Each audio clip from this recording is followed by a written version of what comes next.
अध्यक्ष महोदय, पूज्य गुरुजन वर्ग व येथे जमलेल्या माझ्या बालमित्रांना आज मी तुम्हाला गुरुपौर्णिमेबद्दल जे काही तीन शब्द सांगणार आहे ते तुम्ही शांतचित्ताने ऐकावे अशी माझी नम्र विनंती।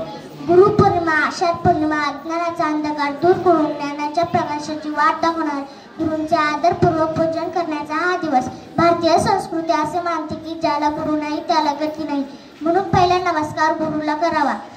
गुरुपौर्णिमेच्या दिवशी गुरुचे स्मरण आणि पूजन करण्याची प्रथा आजही आपण पाहतो। गुरु ना दुजा नाही आधार, रडता पडता कोठे अर्थ, तो नेते असे पार। एवढे बोलून मी माझे भाषण संपवते। जय अध्यक्ष महोदय, पूज्य गुरुजन वर्ग व येथे जमलेल्या माझ्या बालमित्रांनो, आज मी तुम्हाला गुरुपौर्णिमेबद्दल जे दोन शब्द सांगणार आहे ते तुम्ही शांतचित्ताने ऐकून घ्यावे अशी माझी नम्र विनंती।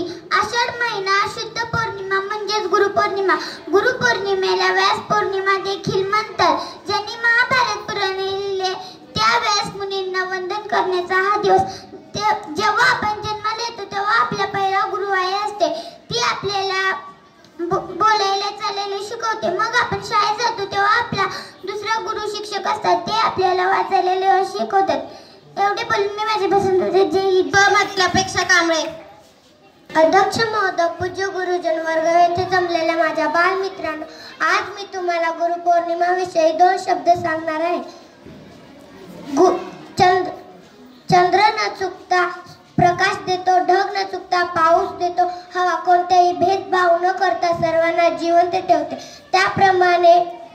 त्याप्रमाणे गुरु शिष्यांच्या कल्याणासाठी कार्य करतात।